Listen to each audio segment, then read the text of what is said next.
Hello বন্ধুরা, আমরা আমাদের চ্যানেলে আবার একটা নতুন ব্লগ নিয়ে চলে এসেছি। আজকে আমরা শেয়ার করছি আমাদের সিমলা মানালি ট্রিপ। এই গরমে চারপাশ যখন পুড়ছে তখন এই ট্রিপের ভিডিওটা শেয়ার করতে পেরে আমার তো বেশ ভালো লাগছে। আশা করি তোমাদেরও দেখে বেশ একটু হলেও ভালো লাগবে। কি তোমরা ভাবছো আমরা সিমলা মানালি পৌঁছে গেছি এই গরমে? না না, ট্রিপটা ছিল 2023 জানুয়ারিতে। তখন অবশ্য ইউটিউবে ভিডিও দেবো বলে এই ভিডিও ক্লিপগুলো তুলিনি। তবে এখন যখন সবকিছু ইউটিউবে তোমাদের সঙ্গে শেয়ার করছি তখন মনে হলো এই ভিডিওগুলো তোমাদেরকে শেয়ার করি। আশা করি তোমাদের ভালো লাগবে।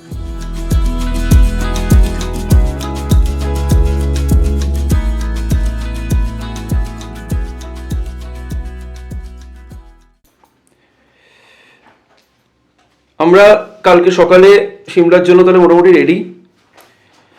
ট্রিপে যাচ্ছি সিমলা মানালি ও প্রথমে আমরা চণ্ডীগড়ে নামছি। আমরা কি হ্যাঁ এখানে বসে সব বলে দিলাম, একটা কোথায় যাচ্ছি তার আউটকামটা দিলাম, তারপরে বলবো। তাই কালকে কটায় বেরোনো? 10টায় 7টায় বেরোনো, আর তারপরে চণ্ডীগড়ে পৌঁছেছি। এবার ঠিক আছে, চণ্ডীগড় থেকে তারপরে আমরা পরের ভিডিওটা বলবো কীরকম কী হবে। এই হচ্ছে আমাদের লাগেজ। এখন ব্যাগ গোছানো এখনো কমপ্লিট হয়নি, মেকআপ চলছে। এখন থেকে মেকআপ করে আজকে দাঁত মেজে চান করে তারপরে কালকে সকালে বেরোনো। টাটা, আজকের পর্যন্ত এইটুকুই।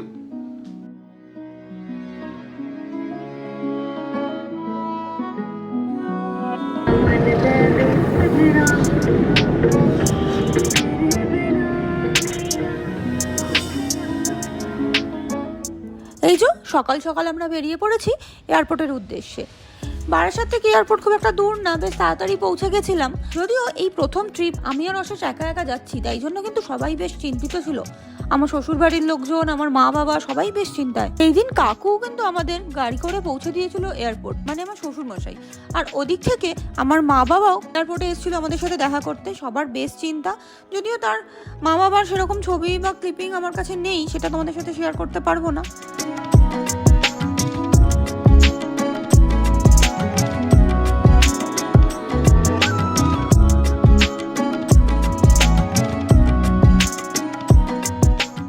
এই দেখো, দেখতে দেখতে আমরা চলে এসেছি এয়ারপোর্টের ভিতরে। আর এটাই ছিল আমার প্রথম ফ্লাইট, তো একটু এক্সাইটেডও আমি ছিলাম।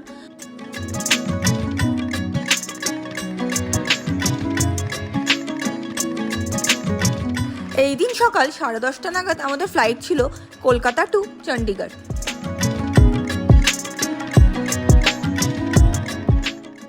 চণ্ডীগড় পৌঁছে সেদিন জিরাকপুর নামে এয়ারপোর্ট থেকে দূরে একটা জায়গায় আমরা স্টে করেছিলাম। সারপ্রাইজিংলি হোটেলটা আমাদের খুব ভালো ছিল, খাওয়া দাওয়া খুব ভালো ছিল, এবং সেদিন বিকেলবেলায় আমরা পুরো জিরাকপুর জায়গাটা পায়ে হেঁটে সুন্দর এক্সপ্লোরও করেছিলাম। তার ছবি ভিডিও কিছুই হয়তো তোমাদের সাথে শেয়ার করতে পারবো না সেভাবে, কারণ ওই যে ইউটিউবের জন্য তো কিছু ক্লিপিংস তখন তোলাই হয়নি। যাই হোক, এর পরদিন সকালবেলা এই যে ভিডিওটা দেখতে পাচ্ছ একদম ভোর, এখন হয়তো ভোর 5টা 5:30। এই সময় আমরা গাড়ি বুক করে রেখেছিলাম আগের দিন থেকেই। আমরা এখন বেরিয়ে পড়েছি সিমলার উদ্দেশ্যে। চণ্ডীগড় থেকে সিমলা যেতে আমাদের সময় লেগেছিল 4.5 ঘন্টা মতো।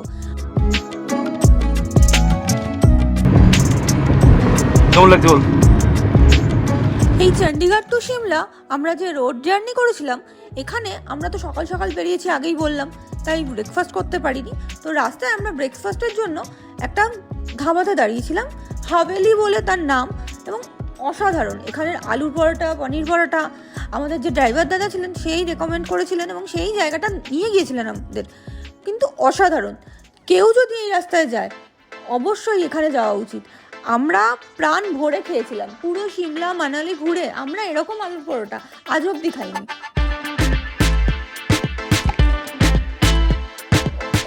সো আমরা ফাইনালি সিমলা পৌঁছে গেছি। এটা হচ্ছে আমাদের হোটেল থেকে সিমলার ভিউ। এটা হচ্ছে আমাদের হোটেল। এই নিচের দুতলায় আমাদের ঘর, এই ওপরে পার্কিং। এখানে পাহাড়ি কোনো একটা মেয়ে ঘোরাঘুরি করছে, আসছে এদিকে তাকিয়ে কেন না বুঝতে পারছি না। আমরা ম্যাল রোড থেকে প্রায় 4 কিলোমিটার দূরে আছি। তো এখন যাবো, আমরা এখন ঘুরতে যাব। সকাল 11টা বাজে আমরা ব্রেকফাস্ট করেছি, আলুর পরোটা আর পনির পরোটা আর গরমা গরম চা। ওই দূরে পাহাড় দেখা যাচ্ছে। হ্যাঁ, থেকে দারুণ ভিউ, সুন্দর ঠান্ডা হাওয়া। টেম্পারেচার হচ্ছে এখন 3 ডিগ্রি সেলসিয়াস।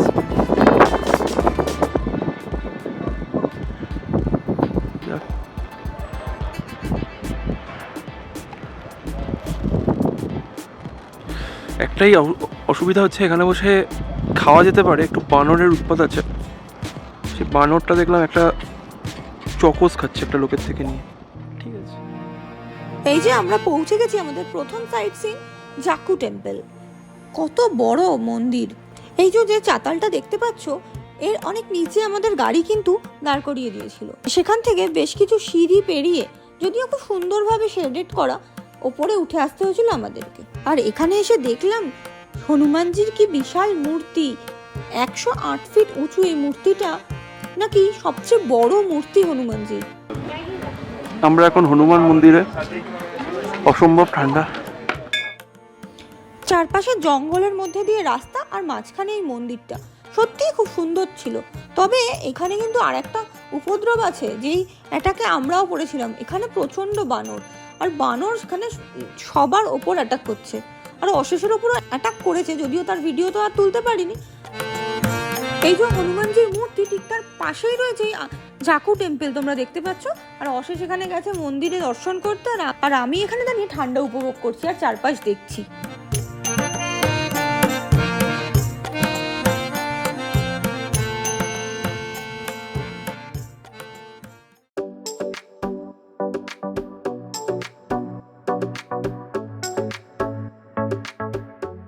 এই যে এবার আমরা চলে এসেছি সিমলার বিখ্যাত মল রোডে। এই জাকু টেম্পল থেকে মল রোড কিন্তু মোটামুটি 2.5 কিলোমিটার দূরে। যদিও আমাদের কাছে গাড়ি ছিল, কার রেন্ট নিয়েছিলাম, তো আমরা গাড়ি করে এসেছি। কিন্তু পরে দেখলাম যে জাকু টেম্পল যাওয়ার জন্য এই মল রোড থেকে একটা রাস্তা আছে, যেটা ডিরেক্ট কানেক্ট করছে। আর ওই যে চার্চটা দেখতে পাচ্ছ, এটা হচ্ছে ক্রাইস্ট চার্চ, এটাও খুব সুন্দর। আর সিমলা বলতে এই চার্চের সামনে ছবি অলমোস্ট আমরা সবাই দেখেছি। এই মল রোড থেকে লিফটে করে আমরা উঠেছিলাম দ্য রিচ, যেটা অনেকটা আমাদের দার্জিলিংয়ের মল রোডের সাথে মিল পেয়েছি, যদিও এটা আরও বড়, খুব সুন্দর। এই রিচ দেখে আমি তো একদম অবাক, যে পাহাড়ে এরকম লিফটে করে উপরে ওঠানো ব্যবস্থা সত্যি অসাধারণ লেগেছিল।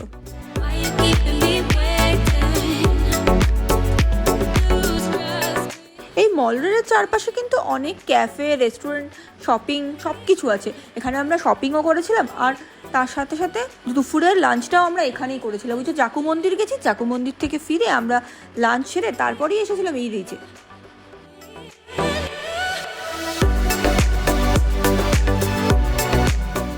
টেম্পারেচার তখন বাইরে হবে হয়তো 1 কি 2, আস্তে আস্তে রাতের হলে টেম্পারেচার আরও কমেছিল। সেদিন রাতে টেম্পারেচার 0 ডিগ্রির নিচে নেমে গেছিলো আমাদের সিমলায়। আর এই সময় যখন আমরা রিচ থেকে ফিরে যাচ্ছি, তখন আমাদের লিটারালি তাড়াতাড়ি ফিরতে হয়েছিল, কারণ অরেঞ্জ অ্যালার্ট দিয়েছিল স্নোফলের জন্য।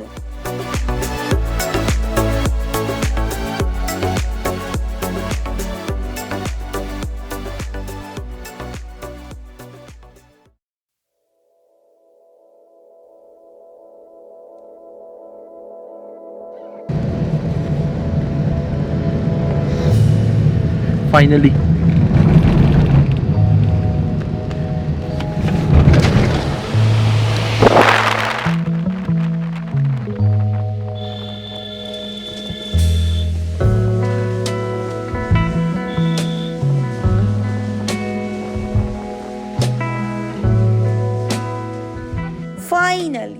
ফাইনালি আমরা আমাদের ট্রিপের 3rd ডে কুফরি যাবার সময় সামনে প্রথম স্নো দেখলাম।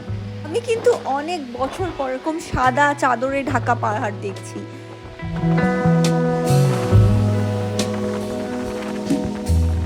আগের দিন রাতে যে অরেঞ্জ অ্যালার্ট ছিল স্নোফলের, পরের দিন সকাল কুফরিতে স্নোফল হয়েছিল। আর ঠিক তার 1-8 ঘন্টার মধ্যেই আমরা কুফরি পৌঁছানোতে স্নোফলের পরে অপরূপ সুন্দর পাহাড়, কুফরিকে অপরূপ সুন্দর আমরা দেখেছিলাম।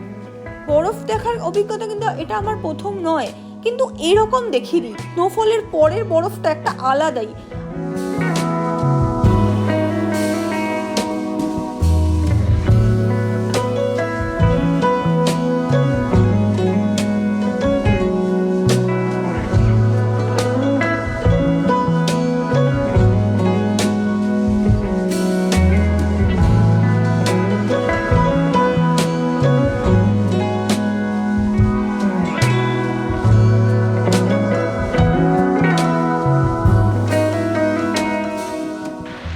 কেমন লাগছে? দারুণ। আমরা ফাইনালি কুফরি পৌঁছে গেছি। সাদা চাদরে ঢাকা, স্বর্গ স্বর্গ। গাড়ির ওপরে বরফ, কি দেখছি, খুব সাবধানে। আর ওই যে দেখো আমার পেছনে যে গাছের সারি পুরো বরফে ঢেকে আছে, এই দৃশ্যটা না পুরো একেবারে আমার ছোটবেলার আঁকার খাতার বরফের দৃশ্যের সমান। ঠিক এরকমই এঁকেছিলাম, এরকম যে চোখে দেখবো আমি ভাবতে পারিনি। প্রথম বরফ দেখাটা একটা অসাধারণ ভিউ। কি বল, কিছু বল। দারুণ। আর এই কুফরিতে ওই যে দেখো একটা ছোট ক্যাফেতে বসে আমি আর অশেষ কিন্তু চা কফি গরম গরম সব ম্যাগি সব কিছু খেয়েছিলাম। আর এইখান থেকে ভিউটা ছিল অসাধারণ।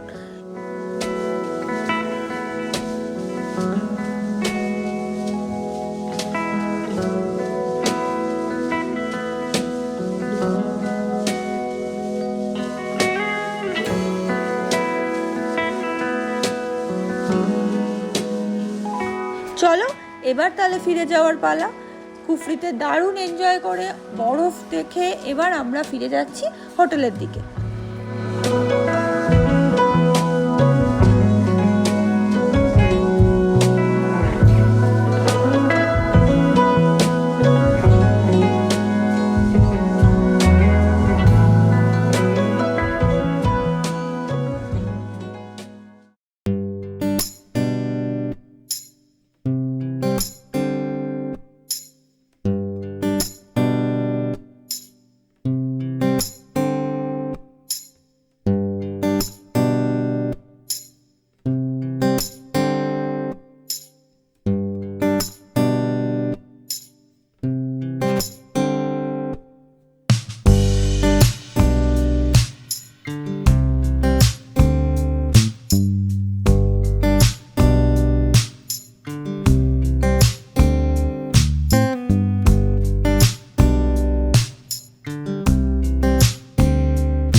আমাদের সিমলার ব্লগ আজ আমরা এখানেই তবে শেষ করছি।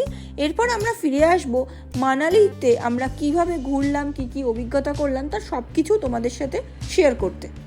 আর আজকের এই ব্লগটা যদি তোমাদের ভালো লেগে থাকে তাহলে প্লিজ লাইক করো, শেয়ার করো আর কমেন্ট করো। আর চ্যানেলটা সাবস্ক্রাইব করতে ভুলো না কিন্তু।